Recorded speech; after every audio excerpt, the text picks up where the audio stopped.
Hi comrades, this is NSSR Advocate మిత్రులారా Nakka Shivashankar high court of AP and trial courts. మిత్రులారా, మనకి ఫిబ్రవరి 13, 2026 bar council AP bar council election అనేది జరుగుతుంది. అయితే మిత్రులారా, ఈ రాష్ట్రం మొత్తం అడ్వకేట్స్ ఒక మంచి నాయకత్వాన్ని కోరుకుంటున్నారని మనందరికీ అర్థమవుతుంది. కాంపిటీషన్ కూడా అలాగే ఉంది. నూతన హైకోర్టులో అడుగు పెట్టేందుకు ఉవ్విళ్ళూరుతుంది. బార్ కౌన్సిల్ మెంబర్స్ అంతా కూడా ఉవ్విళ్ళూరుతున్నారని చెప్పేసి మనకు అర్థమవుతుంది.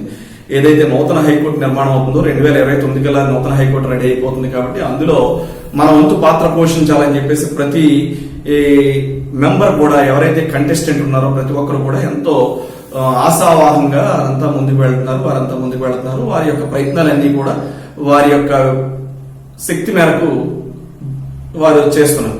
సో ఇది ఎవరి ప్రయత్నాల వల్ల చేయడం అనేది సహజమే. అయితే ఆత్మసాక్షి ప్రబోధానుసారం ప్రతి ఒక్కరు కూడా వారి ఓటును వినియోగించుకుని వారు ఏంటంటే వారికి నచ్చిన నాయకత్వాన్ని గెలిపించుకుంటారు. ఇది పలానా వారిని గెలిపించుకోవాలి, పలానా వారిని ఓడించాలని ఏముండదు. ఎవరి ఇంట్రెస్ట్ వారు ప్లే చేయడం అనేది జరుగుతుంది ఇక్కడ. సో అయితే ఏంటంటే అడ్వకేట్స్ పరంగా మనకున్నటువంటి సమస్యలు మీ అందరికీ తెలుస్తున్నది. ఒకటి ఏంటంటే డెత్ బెనిఫిట్స్ కావచ్చు, మెడికల్ బెనిఫిట్స్ కావచ్చు, అదేవిధంగా లైబ్రరీ ఫెసిలిటీస్ కావచ్చు. జూనియర్ అడ్వకేట్స్ కి కొంత లైబ్రరీ అనేది ఇవ్వాలి. ఖచ్చితంగా వారి ప్రాక్టీస్ లోకి వచ్చాక కొంత గ్రాంట్ అనేది ఇస్తున్నారు. ఇప్పటికే ఒక 15,000 ఎంతో గ్రాంట్ అనేది ఇవ్వడం జరుగుతుంది. అయితే అది కూడా పెంచి మినిమం 1 lakh వరకు జూనియర్ అడ్వకేట్స్ ఇచ్చినట్లయితే కనుక అలా మేజర్ యాక్ట్స్ అనేవి వారు కొనుక్కోవడం, వారి యొక్క లైబ్రరీ ప్రొవైడ్ చేసుకోవడం అనేది జరుగుతుంది. బ్యాంక్స్ ద్వారా లోన్ ఇప్పించడం అనేది చేయాలి. అంటే మినిమం ఒక అడ్వకేట్ ఒక ఆఫీస్ ఎస్టాబ్లిష్ చేసుకోవాలంటే మినిమం 3 lakh ఇన్వెస్ట్ చేసుకుంటే ఒక మినిమం ఆఫీస్ సెటప్ అనేది ఒక అడ్వకేట్ కి రావడం జరుగుతుంది. అయితే సీనియర్ అడ్వకేట్స్ అనుకునే వాళ్ళు దురదృష్టం ఏంటంటే 15 సంవత్సరాల నుంచి 20 సంవత్సరాలు, 20 సంవత్సరాల నుంచి 25 సంవత్సరాలు ప్రాక్టీస్ ఉన్న వాళ్ళు కూడా కొంతమంది అడ్వకేట్స్ ఏంటంటే సీనియర్ అని పిలవడానికి కూడా వారి యొక్క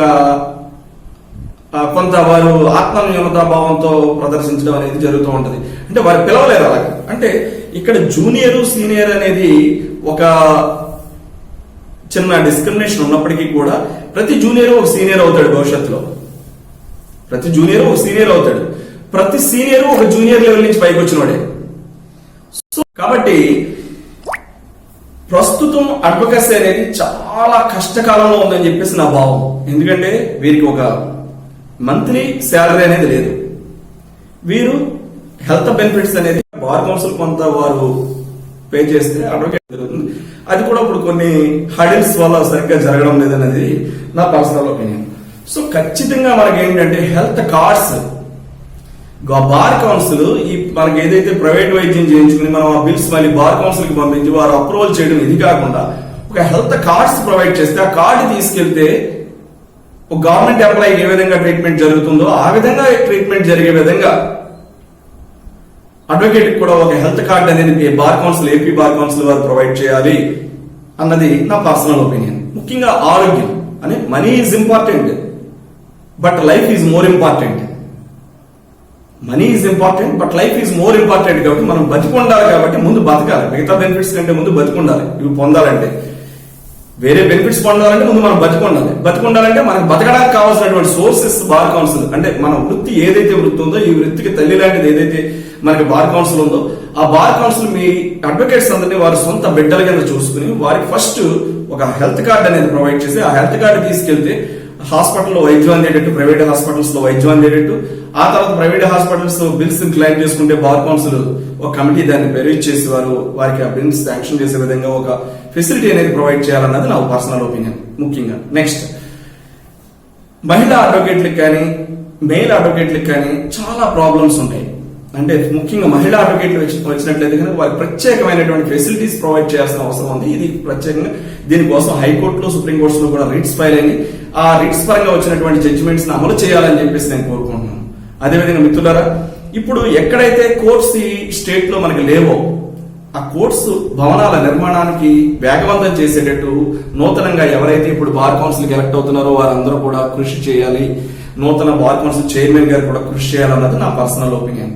అదేవిధంగా మిత్రులారా, ఈ ప్రొఫెషన్ లో అడ్వకేట్స్ పై అనేకమైనటువంటి దాడులు జరుగుతున్నాయి.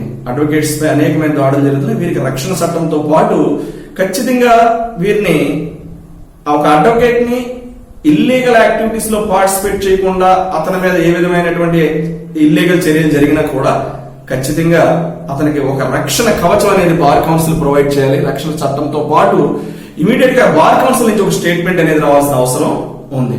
మిత్రులారా, అంటే ఇక్కడ ఒక అడ్వకేట్ నేరం చేసినప్పటికీ కూడా మీరు రక్షించాలంటారంటే అది నేను మాట్లాడడం. చట్టం అనేది ఎవ్రీబడి ఈక్వల్ బిఫోర్ లా, అందరికీ సమానంగానే వర్తిస్తుంది చట్టం అనేది. కానీ ఇల్లీగల్ ఎవరైతే యాంటీ సోషల్ ఎలిమెంట్స్ ఉంటారో ఆ యాంటీ సోషల్ ఎలిమెంట్స్ ఒక లీగల్ న్యాయబద్ధమైనటువంటి ఒక న్యాయవాదిపై దాడి చేసినప్పుడు డైరెక్ట్ గా స్టేట్మెంట్ అనేది బార్ కౌన్సిల్ చైర్మన్ దగ్గర నుంచి రావాలా, అది స్టేట్ లో ఎక్కడ జరిగినా సరే అలా రావడం. లోకల్ బార్స్ సర్క్యులర్స్ పంపించుకుంటే ఏదో బాయ్కట్లు చేస్తారు, అదే నామకహ ఏదో జరుగుతుంటే తూతుమంత్రంగా జరుగుతుంది.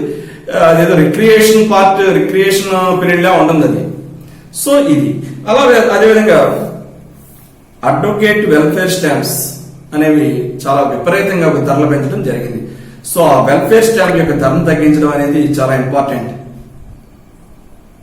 సో ఇటువంటి చర్యలు కూడా తీసుకోవాలి. అడ్వకేట్ హెల్త్ ఇష్యూస్ లో మీరు పోరాడాలి, అడ్వకేట్ వెల్ఫేర్ స్టాంప్ ధర తగ్గించాలి. లోకల్ బార్స్ లో ఎలక్షన్ జరిగినప్పుడు నామినేషన్ ఫీజెస్ ను కూడా విపరీతంగా పెట్టకుండా మీరు ఒక స్టేట్ వైడ్ ఒక గైడ్ లైన్స్ ఫ్రేమ్ చేయాలి. అంటే ఇక్కడ కంటెస్ట్ చేసేటటువంటి రైట్ ని మీరు కోల్పోయేటట్టు చేయడం అనేది కరెక్ట్ కాదన్నది నా భావం. ఇటీవల ఏపీ బార్ కౌన్సిల్ ఏదైతే ఉందో ఈ బార్ కౌన్సిల్ కి సంబంధించిన నామినేషన్ ఫీజులను కూడా ఏపీ హైకోర్టు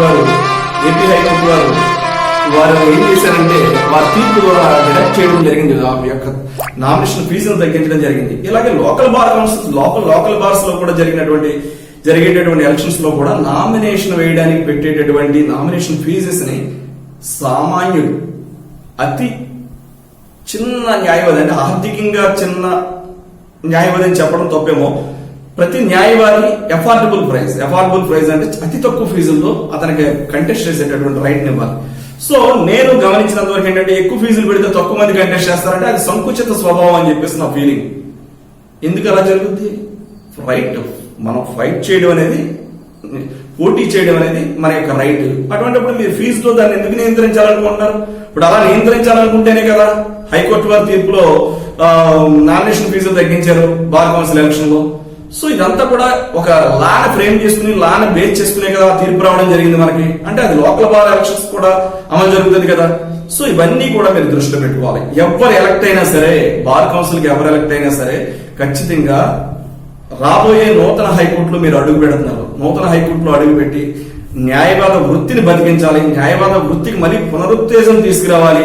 ఒక నూతన యుగంలోకి, నూతన హైకోర్టులో మీరు ఎలా అడుగు పెడుతున్నారో నూతన యుగంలో కూడా న్యాయవాద వృత్తిని మీరు తీసుకువెళ్ళాలి. ప్రతి న్యాయవాది కూడా ఒక రక్షణతో ధైర్యంగా తన వృత్తిని ముందుకు తీసుకెళ్లి అద్భుతంగా తన వృత్తిని ప్రాక్టీస్ చేసుకునేటట్టు చేయగలుగుతారు మీరు అని చెప్పేసి నేను భావిస్తున్నాను. అదేవిధంగా ప్రతి న్యాయవాదికి కూడా లైబ్రరీ ఫెసిలిటీ ఉండాలి. ప్రతి లోకల్ బార్ లో లైబ్రరీ ఫెసిలిటీ లేకపోతే ఆ బార్ అన్ఫిట్ బార్ అసోసియేషన్ అని చెప్పుకోవడానికి అన్నదే నా ఉద్దేశం. అంటే ఈ రోజుని ఒక చదువు అనేది దూరం చేయడమే నా దృష్టిలో, ఫండమెంటల్ రైట్ ని దూరం చేయడమే. అంటే హైకోర్టు, సుప్రీంకోర్టు జడ్జిమెంట్లు ఈ రోజున ఆన్లైన్ లో వస్తున్నాయి, కానీ ఒక బుక్ ద్వారా చదివినటువంటి ఇంపాక్ట్ వేరుగా ఉంటుంది. సో ఒక బార్ కౌన్సిల్ లో ఒక లైబ్రరీ లేదంటే అసలు అది బార్ కౌన్సిల్, ఒక బార్ అసోసియేషన్ లో లైబ్రరీ లేదంటే అది బార్ అసోసియేషన్ అని చెప్పుకోవడానికి అవమానం అన్నది నా ఉద్దేశం. సో ప్రతి బార్ లో కూడా మ్యాండేటరీగా ఇంత లైబ్రరీ ఉండాలి, ఈ జర్నల్స్ అనేవి మీరు తీసుకోవాలి, అడ్వకేట్స్ కి మీరు ఈ ఫెసిలిటీ ప్రొవైడ్ చేయాలని చెప్పి స్టేట్ బార్ కౌన్సిల్ కమిటీ సభ్యులు కానీ, స్టేట్ బార్ కౌన్సిల్ చైర్మన్ కానీ, నూతనంగా ఎన్నుకోబడి యాక్ట్ కాబడేటటువంటి చైర్మన్ గారు ఇటువంటి నిర్ణయాలు తీసుకోవాలని చెప్పి నేను ఆకాంక్షిస్తూ ప్రతి ఒక్కరికి విజయం చేకూరాలి. మీ యొక్క జెన్యూన్ ఎఫర్ట్స్ ని ఆ భగవంతుడు ఆశీర్వదించాలని కోరుకుంటూ, this is Nakka Shivashankar, advocate, high court of AP and trial courts.